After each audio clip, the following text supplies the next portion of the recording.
Hello. Are you ready to do some homework? I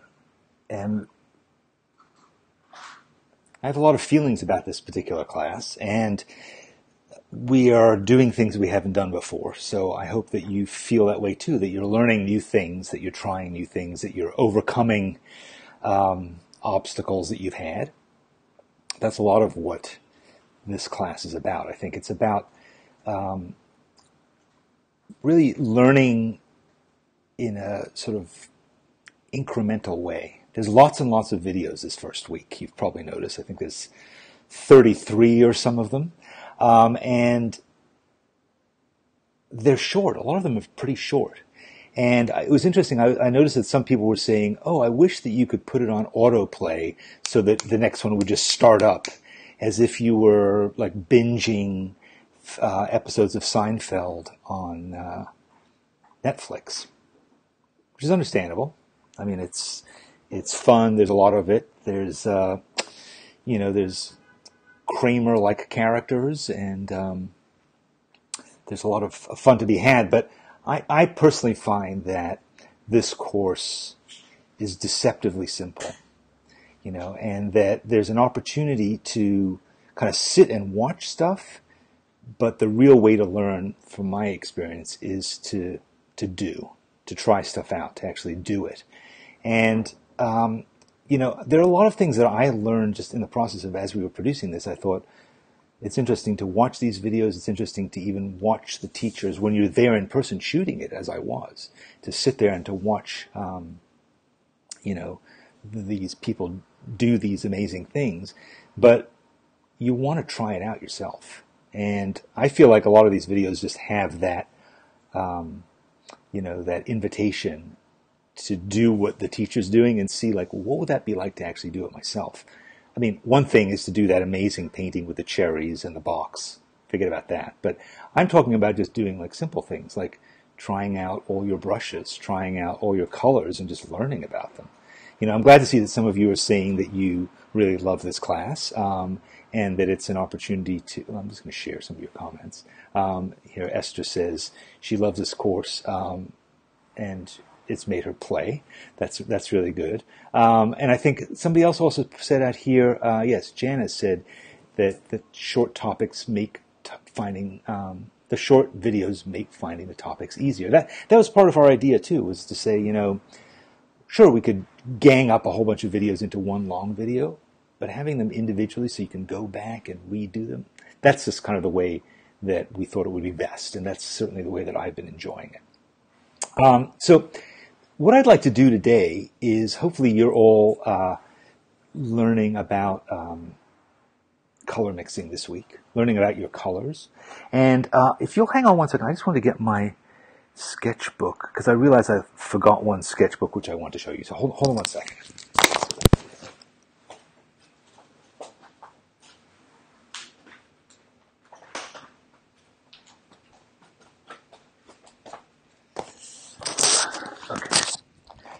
Sorry about that. Facebook Live. I don't know about you, but I have a lot of watercolors. I've accumulated them over the years. And I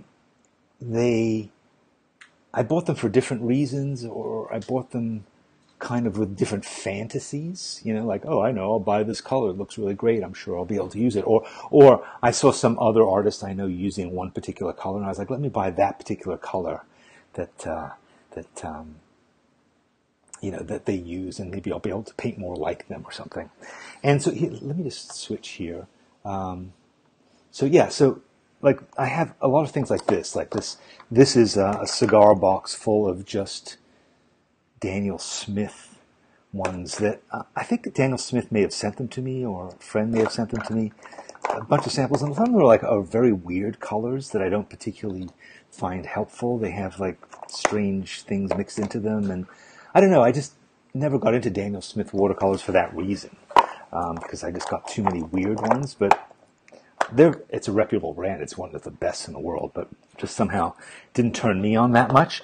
Winsor Newton is generally my go-to brand, and then this is this thing I have of miscellaneous this is also M. Graham. There's just different kinds of weird colors that are shoved in here. And then, of course, I have my new watercolor set, and I have 2 or 3 of these kinds of things that have pans in them. So the reason I bring this up is I don't know if you have this kind of thing as well, where you have just like these miscellaneous things lying around, but that this class somehow became like an opportunity for me to say, time to get it together and get myself organized and get a grip on my colors. That I want to really understand these things better, understand these colors better.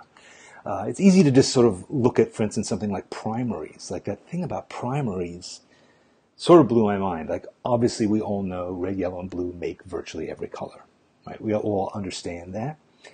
But looking at that color wheel, I printed out this thing, and when I printed it out, it didn't turn out very well. But seeing this PDF that's on the page, seeing this when Ian first showed it, that just, I don't know, the idea that, and it's obvious again, but I hadn't thought it through, that there's warm primaries, there's cool primaries, and there's neutral primaries. And I just love those combinations,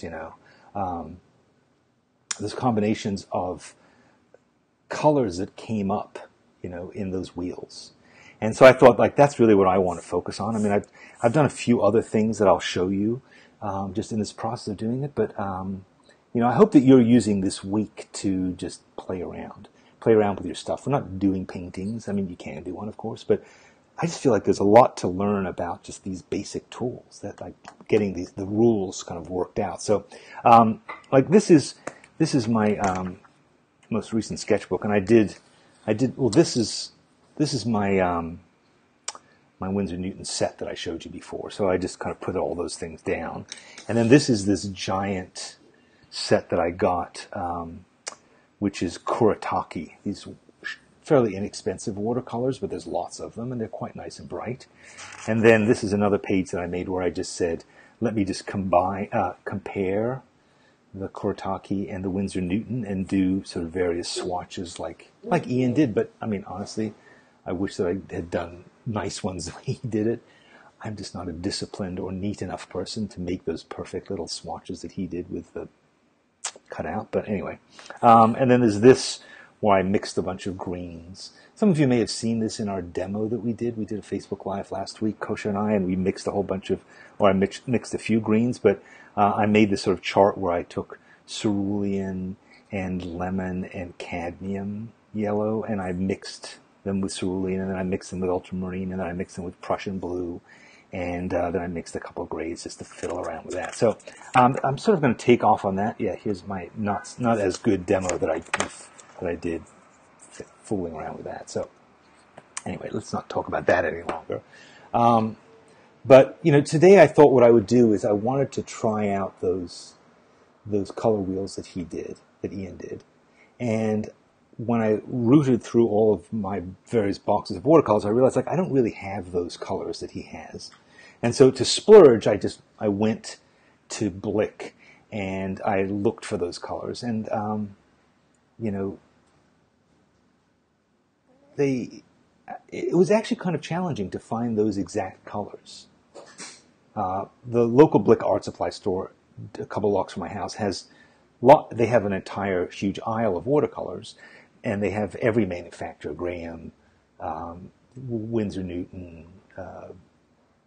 They have Daniel Smith. They have a lot of different ones, but I decided I want to really just try and focus on these primaries, and I want to have. Sorry, there's a fly in here. I want to focus on the warm, the cool, and the neutral. So what I did is the one brand that I found that had everything was a brand that normally I think I would have said not really, which is Blick's actually a house brand. But I actually kind of like them, and they happen to have all the ones that I want. So, so I've noticed some of you have said some things about other people having charts. I think you got to make these charts yourself. I think that's how you figure it out, and that way you can also say, okay, I have these on hand. So I'm going to make my own charts, and I hope that you are too. So I also went out and splurged and bought myself some new little of these disposable palettes. They're not disposable, actually, they're plastic. I have a number of them already, but they tend to get stained. So I thought, you know what? For this, I want new. I want fresh tubes of paint. It was a bit self-indulgent, but what the hell? You know, I wanted to really learn this stuff. And the great thing about tubes of watercolor is, you know, you spend maybe $10 on them, on each one, but they'll last you, you know, well into your dotage. So anyway, I've also, yes, I'm just reading some of your other things that you've been saying. Have I stopped using Dr. Martens? I haven't stopped using Dr. Martens. No. I love Dr. Martens transparent liquid watercolors. They're intense and bright. But for this, I really want to go by the books because I want to just be orthodox about it. You don't have to. Yes, it's true porcelain palettes don't stain. I agree. Donna points that out. But I didn't find this configuration. And I wanted to just have a bunch of different ones for today. So, but yes, I agree. I think, you know, just using a dinner plate isn't a bad thing. But I'm going to be using these plastic ones because here's the thing. I'm generally messy in a lot of things that I do. And I'm under this impression that if I start out in a very orthodox way and I prepare myself, you know, really well, that somehow I will counter that tendency. So, all right, so here's what we're going to do. I'm going to just make this up. I have a bunch of different water things. I have a giant thing of water, and that I'm going to use to clean my brushes. I have a little thing of water that I'm going to use just if I want some super clean water. I have my, do you have one of these too? We've collected miscellaneous brushes over time, and, you know, some of them are really in bad shape. Some of them I think might be my son's because they have like gesso all over them. Some of them are giant and I hardly ever use them. But, you know, I have lots of different ones. There's thin ones. But today I'm going to focus on, I'm just going to probably just use these two. I'm just going to use this. This is a Winsor Newton brush. I use it all the time. In fact, I use it so much that the handle popped off and I had to crazy glue it in. And then I'm going to use this one, which is a bigger kind of, whatever it's called. What is this called? It's called a wash brush. Is that what Ian calls it? See, I need to keep studying this stuff. But for now, I'm going to call it a wash brush. And I'm going to do one thing that's slightly different from what he did, which is I like the fact that on Ian's swatches, he had that line of waterproof ink that he had drawn to show the level of opacity of each of the paints. So what I'm going to be doing is I drew myself a little circle in advance, and I did it using this Faber-Castell Pitt pen. It's a giant Pitt pen. It's waterproof, so it will hopefully hold up. We'll see. Could be another disaster in the making. So let's begin. I'm going to start with my three warm colors. Okay, so I have cadmium yellow light. Put a little bit of it there. And I have, this is cadmium red, medium. A mop, yes, that's right, Jen. I think it's called a mop, or a round. I like mop, let's call it that. My cleaning lady is here today too, so that may prove serendipitous. So yes, so there's a little bit of cadmium red, and there's here's some ultramarine blue. I'm going to put that there. So I also have, hopefully you're doing some stuff that I'm not just going to be sitting here working while you're just idly watching me, but maybe you're doing this along with me. So anyway, I have some paper towels, of course, standing by because I want to keep cleaning this palette as I mix. And all right, let's begin. So here we go. I'm wetting my brush, and I'm just going to put down the first primer right here. I'm just going to put down a nice little kind of thing of it. There it is. Yellow. Cadmium. Okay. So now I have to figure out how am I going to mix these so that I slowly transition from the yellow to the red. So I think I'm just going to start by putting a fair amount of yellow here on my palette. If anybody has a better idea of how to do this, let me know. But this is the way I'm going to try to approach it. And then clean my brush, and it's nice and clean. So now I'm going to take a little bit of the red, and I'm going to put it here at sort of 5 o'clock. And then I'm going to take a smidgen of it, just a smidge, and add it there to the yellow. See if that works. Wash my brush and mix it up. So there we have a nice shade of orange. And I'm going to apply that just sort of here on my wheel. What do you think? Okay, that seems like orange. And you can also see, incidentally, how opaque these cadmium colors are. Cleaning my brush again, taking a little bit more yellow. Whoops, that's not what I want. I want a little bit more red.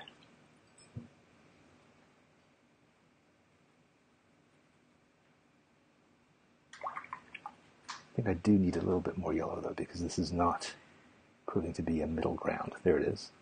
That looks more like it's in between. And perhaps too much water. Interesting.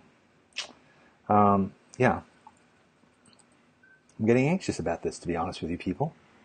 Maybe doing this live wasn't such a good idea. But now I'm going to add just a bit more red to this, and we'll see what happens. Well, it does seem like a transition. It does seem like a transition. I think, honestly, I could have done probably more yellow here, but I do sense the transition. And also I can see, more importantly, like what these colors are like what this kind of group of colors looks like. So now I'm going to take my cadmium red. So I'm going to make this a little bit more emphatic.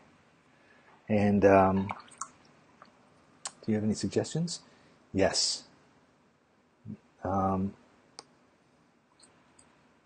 Good. All right. So I'm going to clean my palette now. How would that be? Clean it.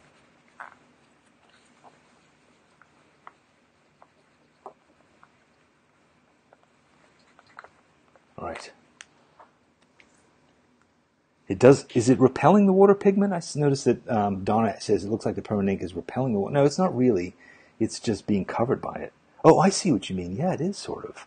It is repelling it a bit, right? You see how there's a difference here where it's like, yeah, that's interesting.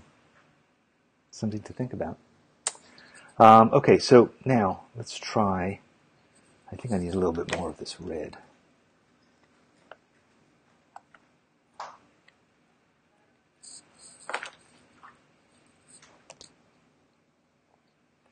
So I'll try a bit of the red. What's going on with this palette here? You see how it's sort of... I'm concerned about that. It's sort of becoming... It's almost as if something got on my brush. Is that possible? I'm not sure. No, that's better. Okay. So...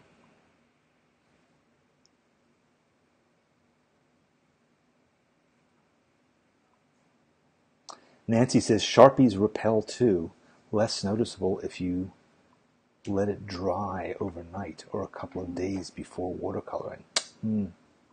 Nancy, where were you 2 days ago? But you're right. Nancy also says, wait, hold another good tip from Nancy.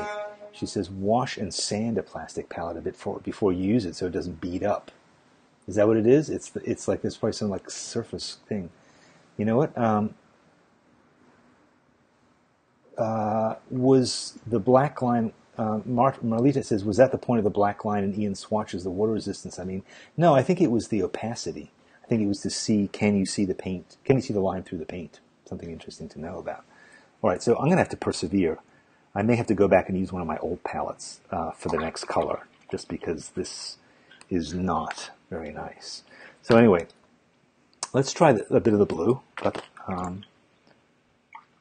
try a bit of the blue. and see what happens. Just going to use a small amount.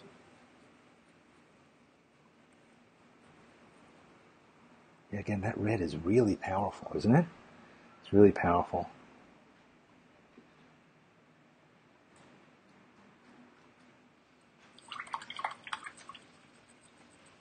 I forgot to put my blue mark that begins the whole thing. So I guess that needs to go around.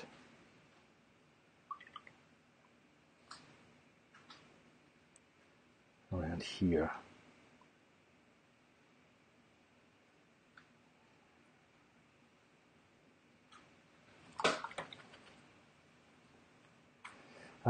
Yes, I'm going to add a little bit more blue to this, so we get it slightly darker.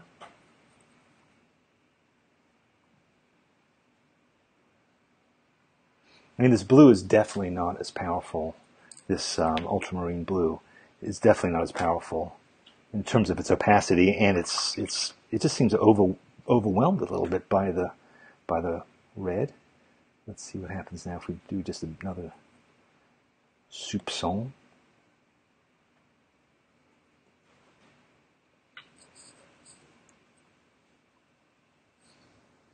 Yeah. Magic eraser. I actually do have one of those magic erasers around. Maybe I should try that. That's a good point. Rub some Comet on a wet rag and clean it. Okay. I'm definitely going to get an old palette for the next set of colors I do that with. Yes, we've all learned something here, Jen. As Jen points out, she didn't know about this business with the color palettes. I've used these before, but I think I hadn't really paid attention to this thing. And I also used these Doc Martens paints. Just don't do this business of pooling up, beating up in that way. So yeah, beware of plastic. Something I should have known already. All right, so good. So now let me do this sort of blue to yellow transition. This will be interesting.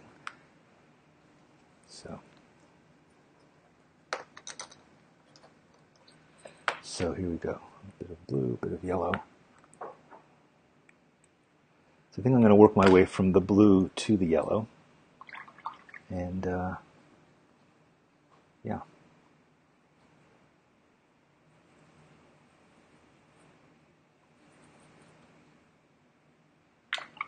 Does anybody have any tips on doing this transition? Because I had sort of had this idea that I could just sort of do one kind of dip of the brush in, like 3 dips of the brush of blue, 1 dip of the brush of yellow, and then that would give me an indication, and then I could do 2 dips of the yellow and then 3 dips of the yellow. So that's not a very pleasant green, but yeah, so that's the first stage of green.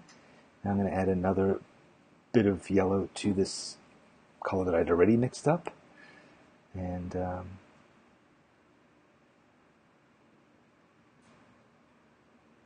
much more transparent. Yeah, the blue is just much more transparent than the cadmiums are.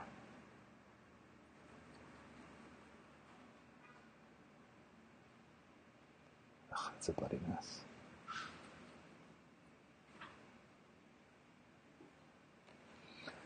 All right, so there you have it.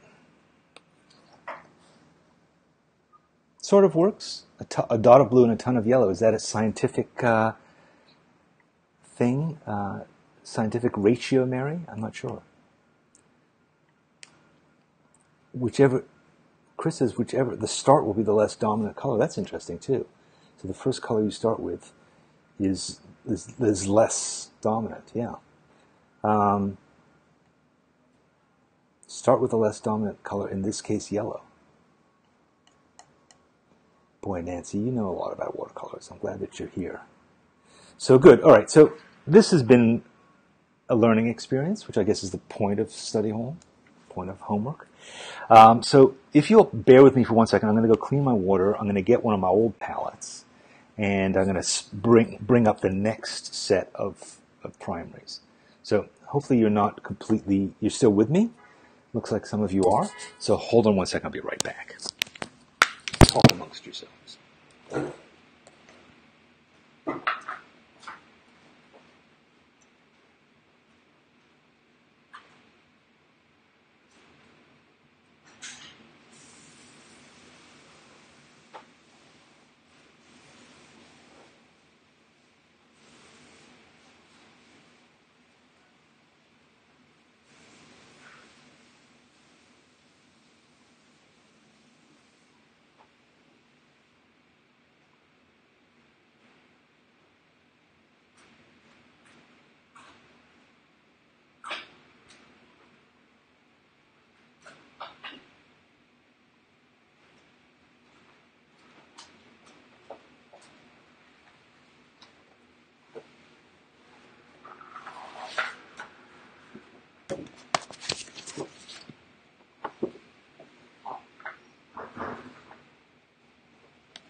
Alrighty.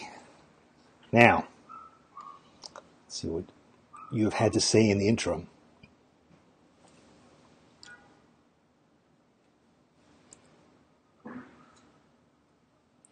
Good. So, all right. I'm going to now try. These are my cool blues, my cool primaries right here. And this is my old and, as you can see, somewhat soiled thing. So, yes. So here we go. So this is my set of cools. Can you see? So I have cadmium yellow. I'm sorry, cadmium lemon. Lemon, not yellow. Alizarin crimson. And cerulean blue. So I'm going to learn from this last experience. I have my clean water, and I'm going to start. Again, I have this Sharpie circle here, which, as we just learned, repels water somewhat. I mean, repels the color. And here we go. So here we go with cerulean and cadmium.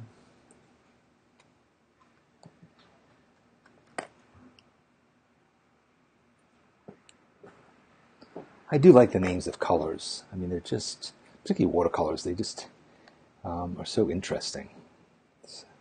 And I think we're more aware of the names of these colors. I'm not that hyper aware of the names of colored pencils. But you know what I do remember distinctly are, from when I was a kid, are their names of crayons, right? They're colors like cornflower. Cornflower was my favorite shade of blue in the box of Crayolas. It's not a name of a color you encounter anywhere else, but interesting. So, all right, so let's try this in a slightly more professional way. So there we go. There is that lemon color. I'm putting a shebang here. Nice bit of lemon. Cleaning my brush. Periwinkle. Yes, Mary, you're right. Periwinkle. That's another one of those colors. All right, here we go.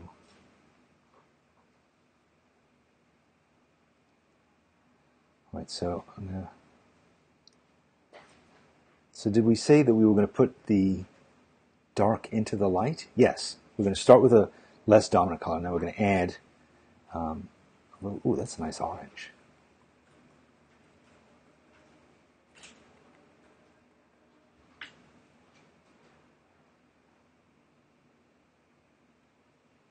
I feel like I want to try backing off. I feel like this is almost like an equal amounts one. I want to see what it's like to try adding a bit more yellow to this orange and see what happens then. Yes, that was a good idea. See, so I sort of set it as the midpoint, and now I'm going back and yes, that's better. Add more yellow. Yes, exactly.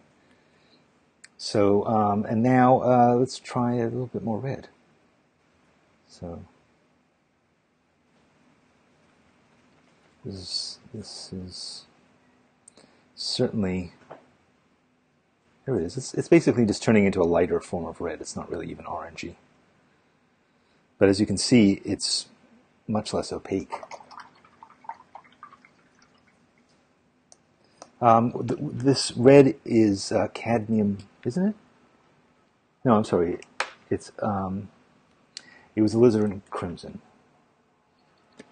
cerulean blue, and cad lemon.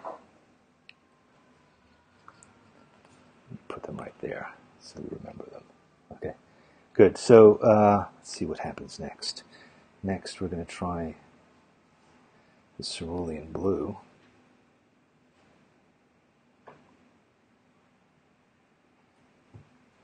All right, let me just clean the palette. Any suggestions as to which color should go first? I mean, what's dominant, red or blue? What do you think?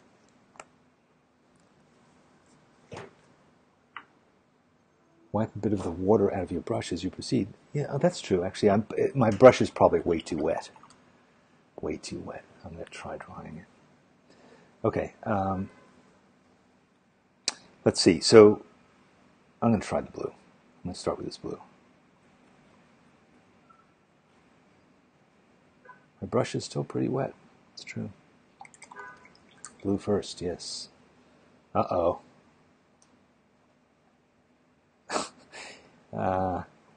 Blue and red.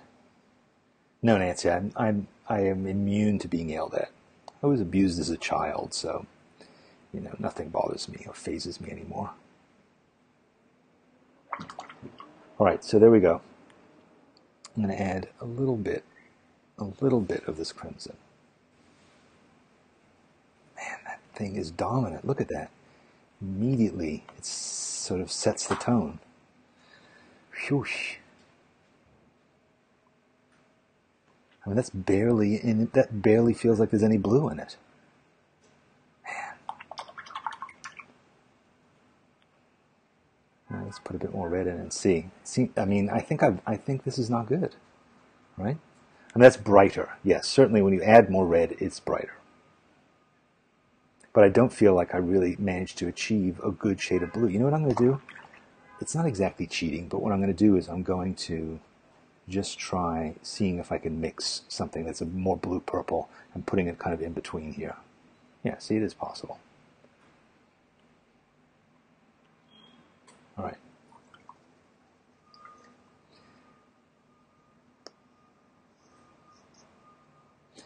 Okay.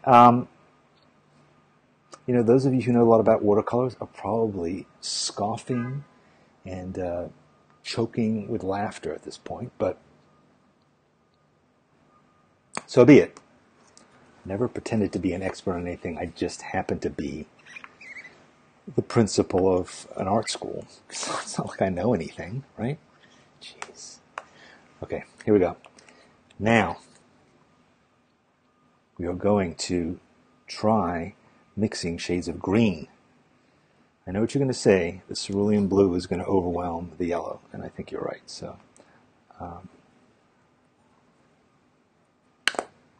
here we go. Yellow. Prepare to be dominated, yellow.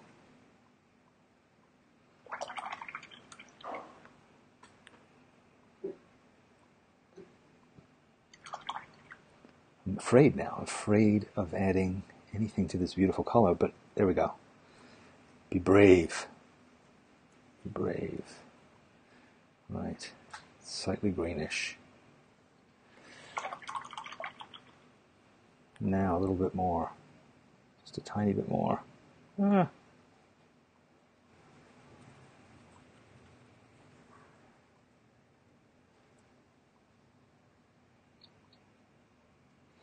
You know, this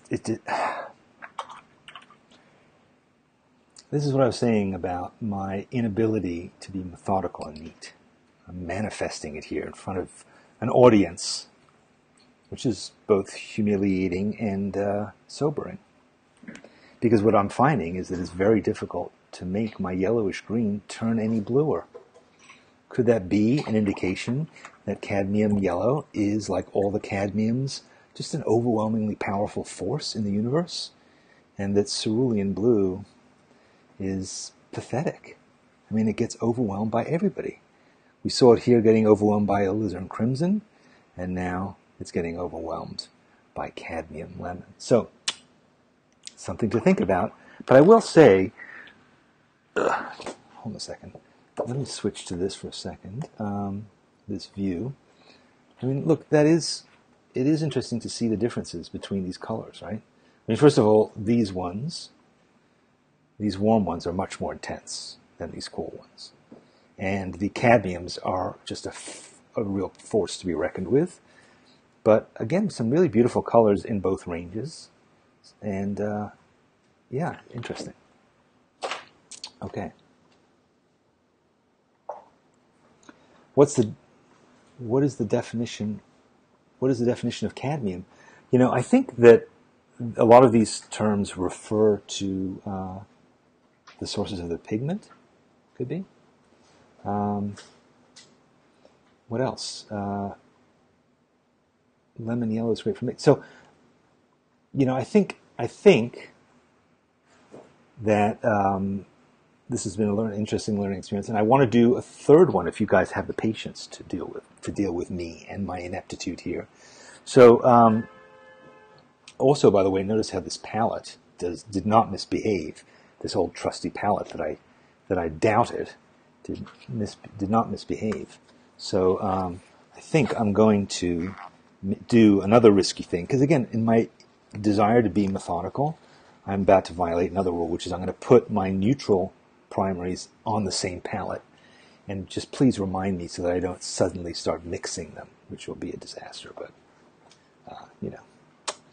Can I scoot the palette over so you can see me mixing? Yes. You know what? In fact, I can disappear and just show you the palette. Okay, let's look at what Lena has to say here, which sounds like it might be useful. Generally, cool colors tend toward blue and warm toward, yes, that I knew, warm towards reds and yellows. But the warm cool can be relative to the temperature of a comparison color. A cool green can be warmer when compared with a cooler green. Interesting. I'm not entirely sure I understand that, but okay. Wipe that palette well with a paper towel. Yes, I think I've done a fairly good job. Let me just do it again, just to make sure it's really clean. There you go. All right, so let me shift the whole thing over. Let me get my third one. Put this aside, put these guys out. Oh, jeez. See that? Doesn't really matter, it didn't get on my paper. But for those of you who didn't see it, I managed to upend my brush and scatter. This is the color of my water right now. It looks like, yeah, it does. It looks just like it. Anyway, I managed to spray a bunch of that all over the place. I know. Why don't I go and just get my other palette? Hold on a second, folks, and I'll be right back. Enjoy each other.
Okay, so, I'm feeling, I'll be honest with you, I'm feeling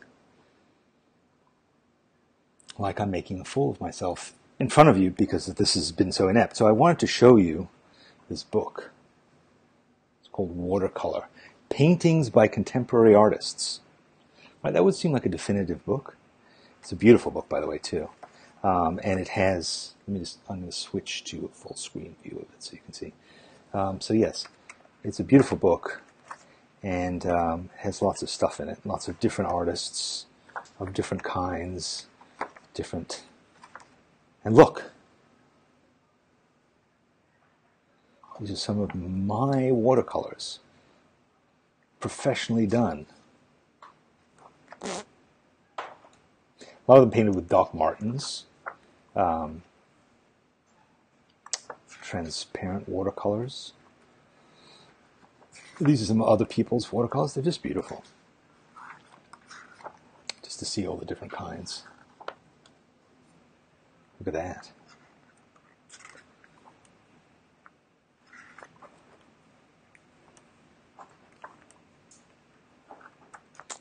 Fun book.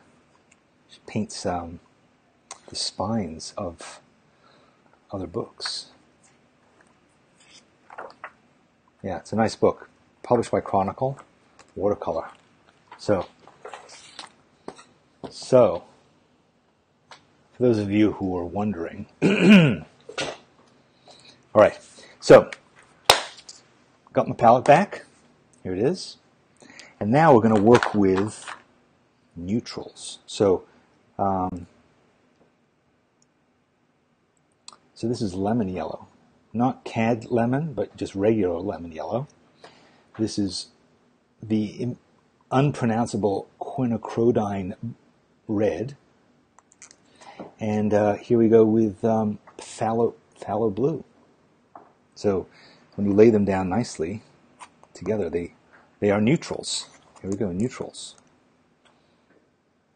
Good. I'm troubled by this focus situation. Okay, good. Is that correct? Let me just fix my focus here. Okay. All right, so let's try it out. A little bit of lemon. A little bit of quin red. That's interesting. This quin red has a blue cap, which is just upsetting. Seriously, Blick, why would you do that?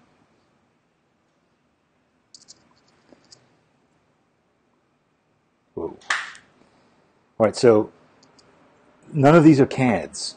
None of them are cadmiums. So we're hoping that none of them are going to be bullying the other colors the way we saw those CADs were. They're all going to get along better. Why? Also because they're neutrals. I mean, neutrals. These are like the Switzerland of watercolors. They should play nicely with each other. We'll find out. Here we go. I'm excited. My brush is clean. Let's start again. Okay, so now we are beginning here again with lemon yellow. Lemon yellow. They call me now. That's nice.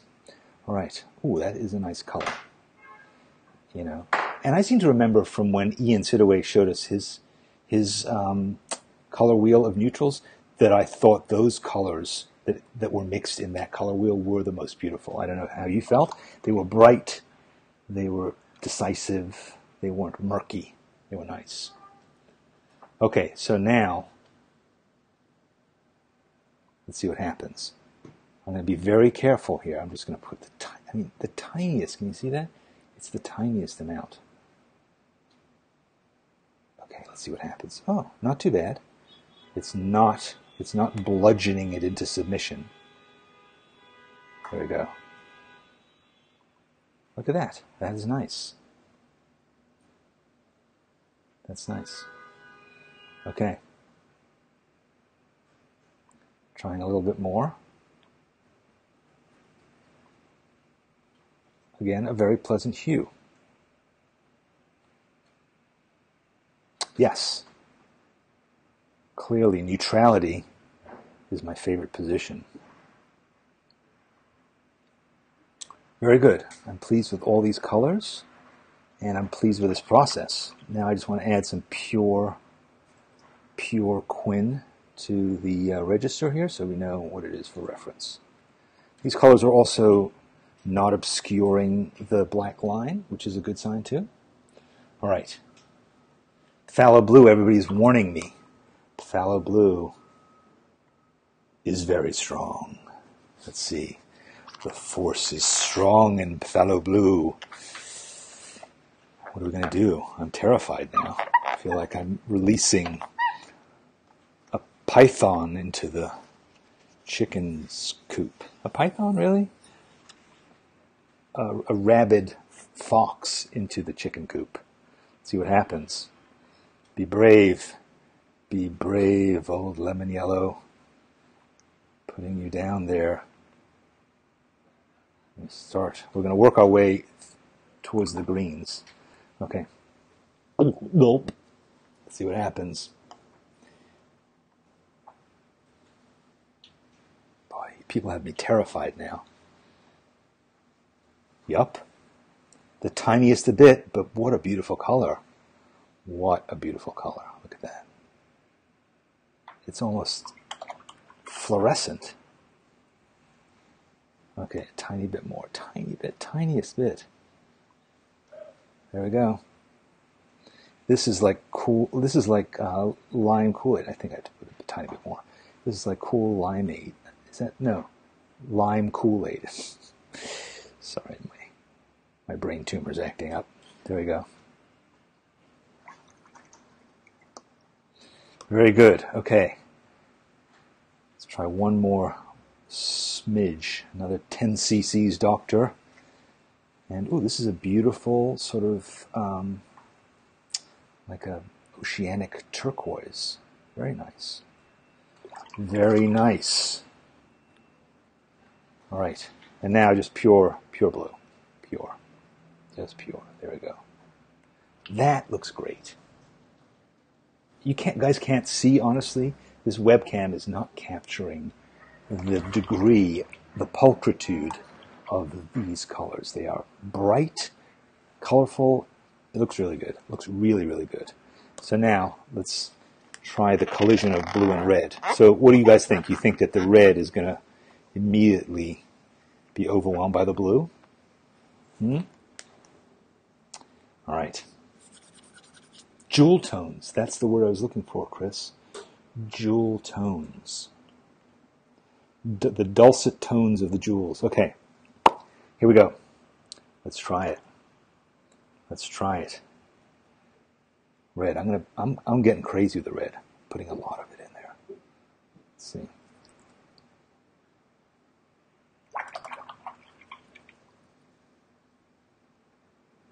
Okay.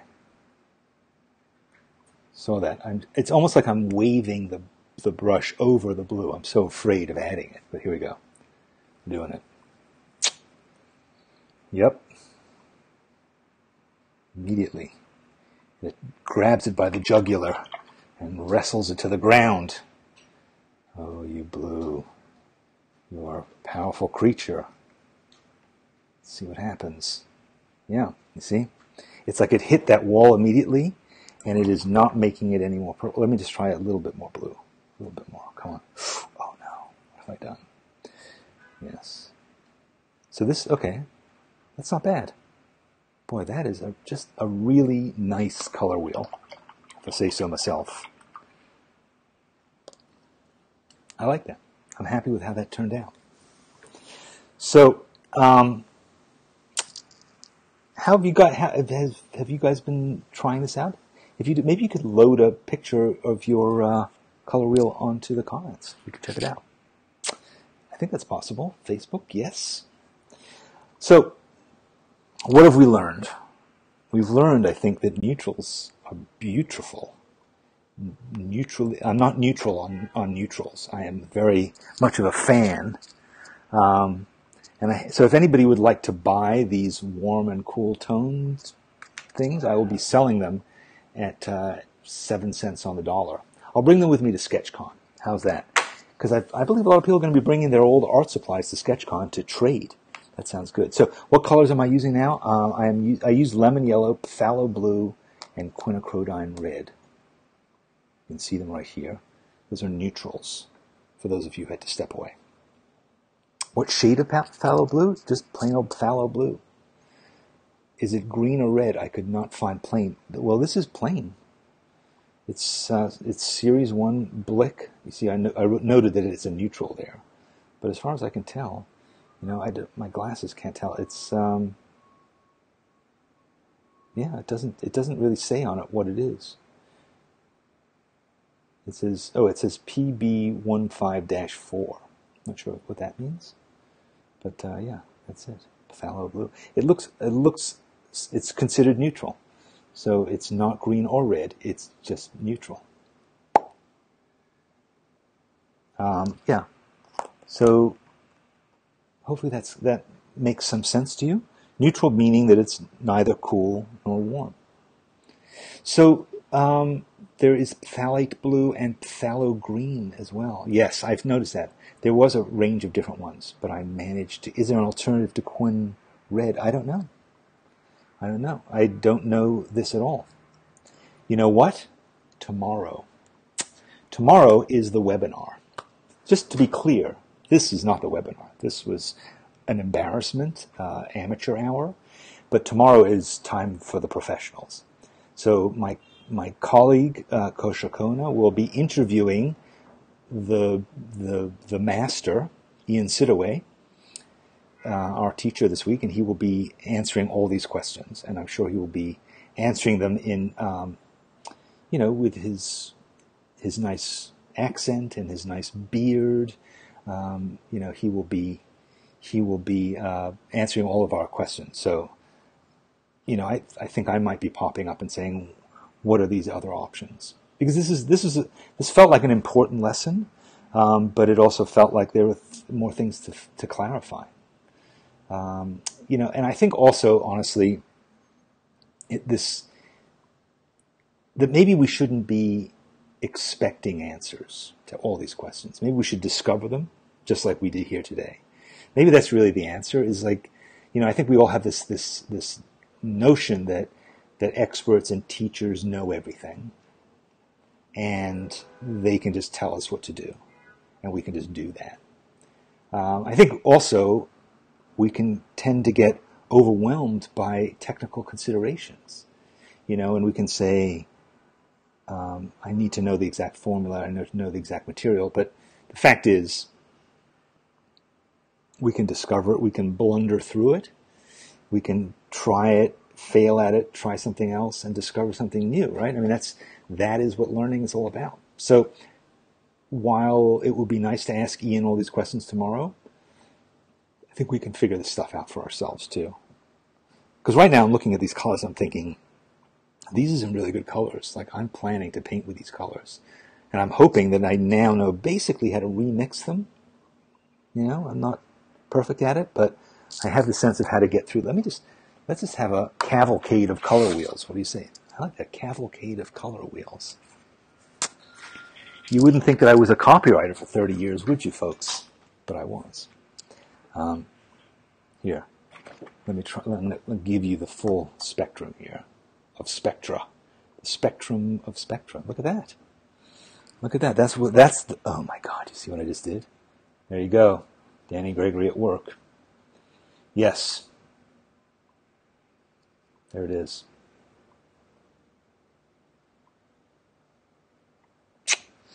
Arg. All right, so what have we learned today? We've learned if you buy a brand new plastic palette, make sure you did something to it before, like scrubbed it with Comet or Magic Eraser. That was called Magic Eraser. We've learned that cadmiums tend to be overwhelming. We learned that phthalo blue is also overwhelming. We learned that when you use a Sharpie to draw a circle, it may repel the line. Although, I have to say, with the neutrals, not so much. Could just be because it got a chance to calm down. So, not so much. Neutrals, again, nice and transparent, which is what I like, because I like to draw and then paint on top of it. So, that would be good. What else? What else have we learned? We've learned that I'm a slob, but that's not a revelation. Anybody who knows me in any way knows that. I have no food particles on me today, but I have watercolor on my hands. Watercolor, it's a dirty business. So, yes. Don't drink your watercolor water. Another important lesson. Another thing is, honestly, I generally work with pans, because I'm usually painting outside. And there's something about pans, they're all there and you can kind of slop them around. But I will say that tubes are much more intense. Like, the color is much juicier and it's just more colorful. It's a bit more involved.